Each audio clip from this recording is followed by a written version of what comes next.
guest. We get to shift gears to more of my ballywick. There we go. Pop culture. I am the geek among us, I'm certain, with all of my pop culture expertise and knowledge. So hence the reason I don't like to always feel so alone. So I always ask for a friend. Mike Smith from Media Mikes and I go back a long way. How you doing, Mike?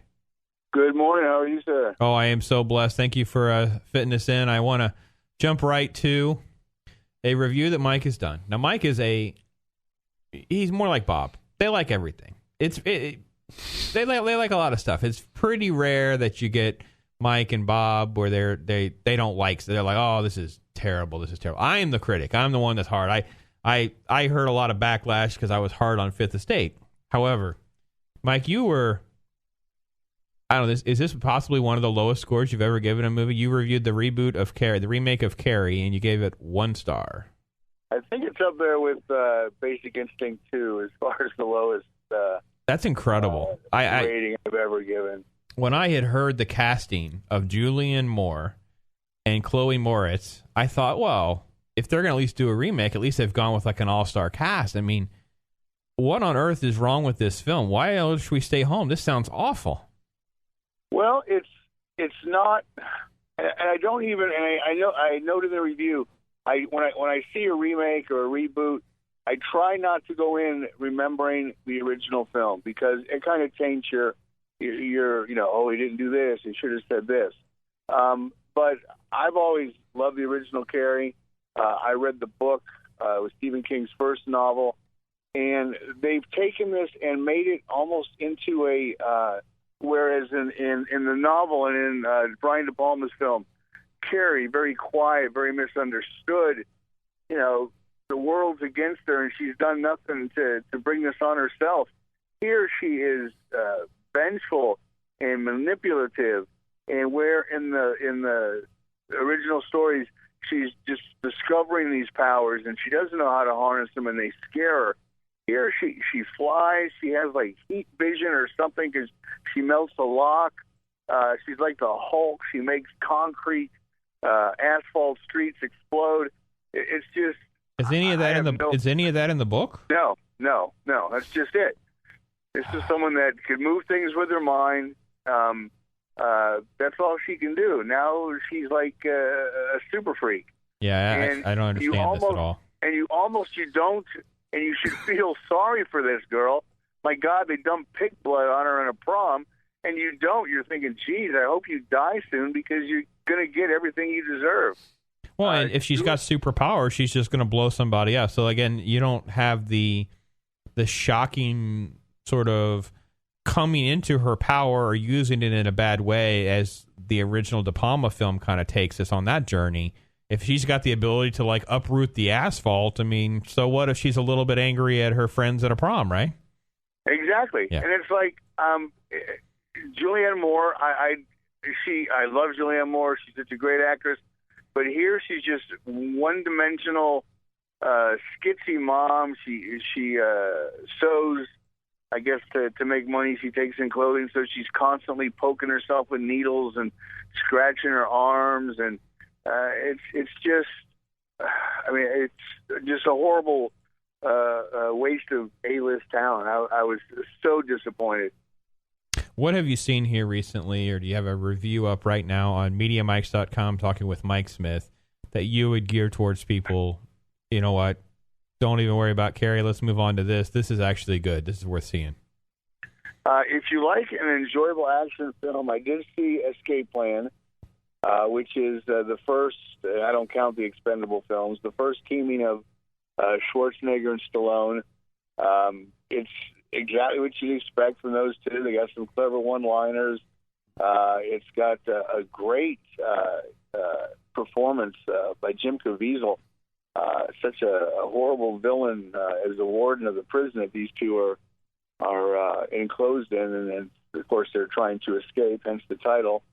I did see a film that's coming out later this year, but it'll be on my, I'm sure, unless 8 other movies show up to knock it off, my best list called August Osage County with Meryl Streep and Julia Roberts. I'm trying to think. That's pretty much how I see it. I did not see Captain Phillips. One of my other writers reviewed it, but they really enjoyed it. Paul Greengrass, of course, is just an amazing director. That's the guy that directed the Bourne movies, for those of you that didn't know that. And right. The Captain Phillips centers around the actual Captain Phillips and the hijacking that involved the Somali pirates and that story, based on true life. And I know it's become a popular film that a lot of folks are talking about and that kind of thing. So, Mike, let me ask you. There's a film I got to screen I would highly recommend called About Time. It doesn't come out until November the 8th, so we'll talk more about that as we get closer to that film's actual release date. Is that the Richard Curtis film? Yes. Yeah. Okay, I'm looking forward to that. I'm seeing that next week. Yeah, if you like Four Weddings and a Funeral, you're going to love this movie. It's exactly down the same kind of pathway. So now that we're really kind of cranking into and headed into the fall season, what is the top, let's say, 3 films that Mike Smith can't wait to see? I really want to see 12 Years a Slave. Okay. That's coming up next week for me. Our New York reviewer, she caught it this week at the New York Film Festival, and it's just getting raves. What else is coming out? And on the fanboy side of me, I want to see Thor. Okay. And I'm also interested in seeing Saving Mr. Banks. Okay. The story of Walt Disney's battle with P.L. Travers to make Mary Poppins into a film. Well, I'm a total fanboy honk, so I will have Thor on my list. But I'm going to add Hobbit to the list because I tell you what, the new trailer has really sold me on. And again, I'm all along for the ride. Peter Jackson's won me over with Lord of the Rings. It wasn't like I ever was not going to see Hobbit, but I did have some issues with the first one. I thought it was kind of subpar in comparison to the first 3 Ring films. But everything now appears to be not only on track, but seems to really kind of help flesh out what we had at the first film. So that would be my second one. Bob, you got anything at the top of your list? You're like, I can't wait for it's Thor. Thor, yeah, Thor. No question. Yeah, Thor is in the Marvel films, and Mike, you can attest to this, being in the business like I am. Marvel right now is so far above everyone else at promotion and pulling things together to get you interested, that even when they were a little sort of subpar movies, they're still making a ton of money because everyone can't wait to see them. Am I right?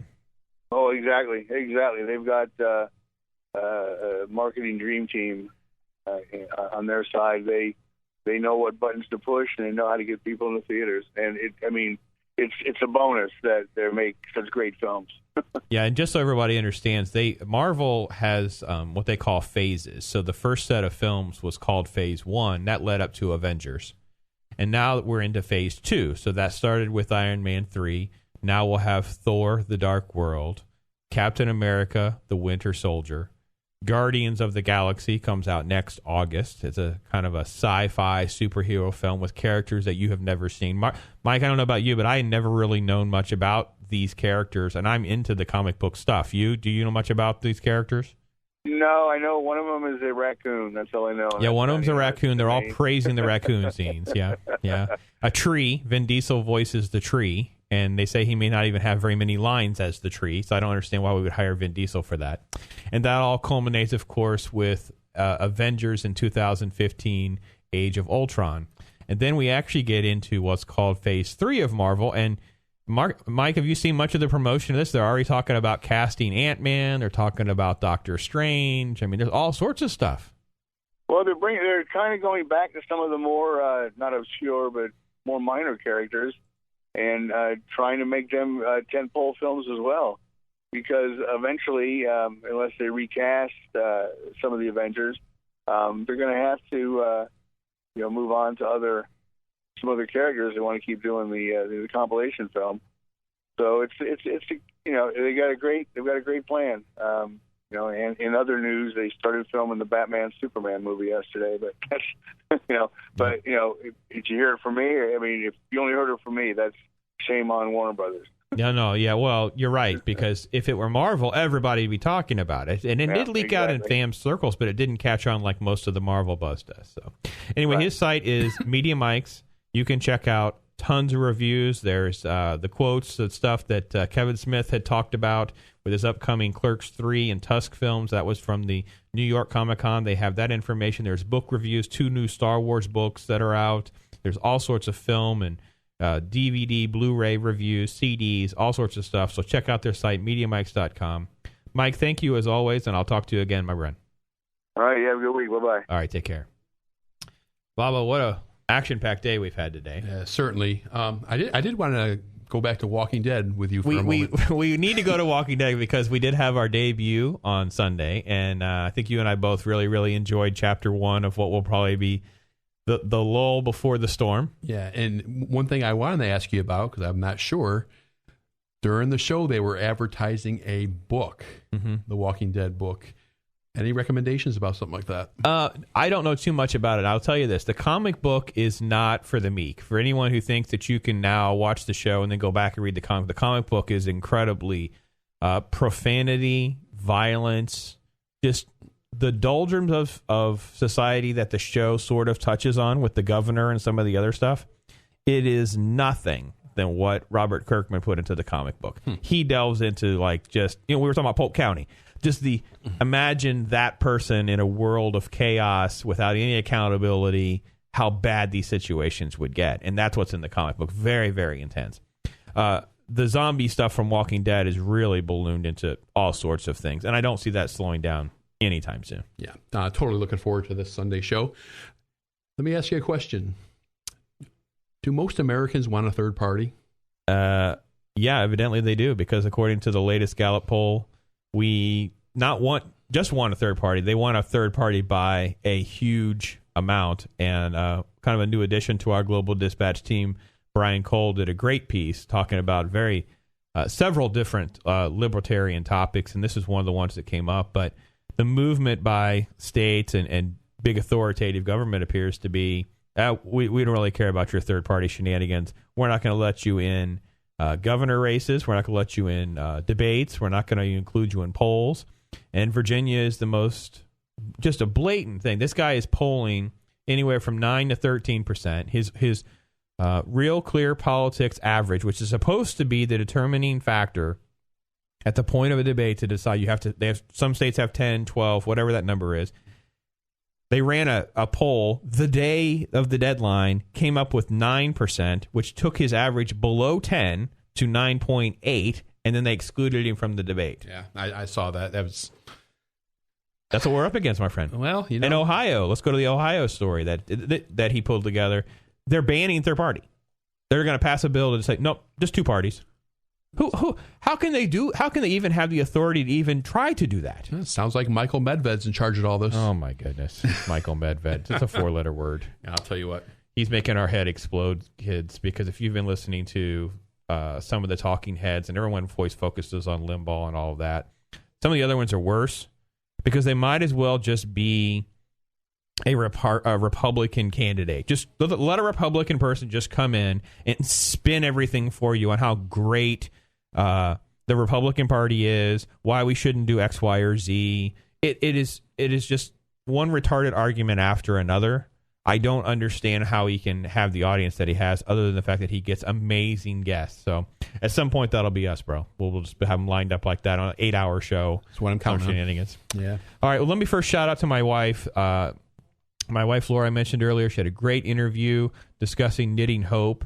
But they're out today. God bless you, girls. They're out raising funds. They're going to send a flock of teenage girls. I don't even know how many there are. I think there's like 14 of them that are going to what's called Girls of Grace. It's an outreach. And a flock? I don't know. What is it? What is when you get over 10 girls, how many is that? Because I had like 8 sleeping at our house last night to get up early to go to this car wash and fundraiser. So an amazing group of women and training and led by wonderful women. My wife, the Danielle and Jacqueline and all these different ladies that are just reaching out to these girls. It's an amazing thing to watch these girls mature. I do have a tease, and our golf guys are in the house. This is as much for the golf guys as it is anyone. Next week, we have an interview with Cindy Morgan Lacey Underall herself from Caddyshack, and she also played Yori from Tron. So fanboys and golf fans can unite. Though they don't need to know who Cindy Morgan is. Cindy Morgan was with Chevy Chase. She's the beautiful blonde that was in Caddyshack. She'll be talking with us next week. So don't want to miss that. Get up early at 7:30. Cal's Outbreak News of the Week with Bob. Stay tuned, Dispatch Radio. We'll be back next weekend. Have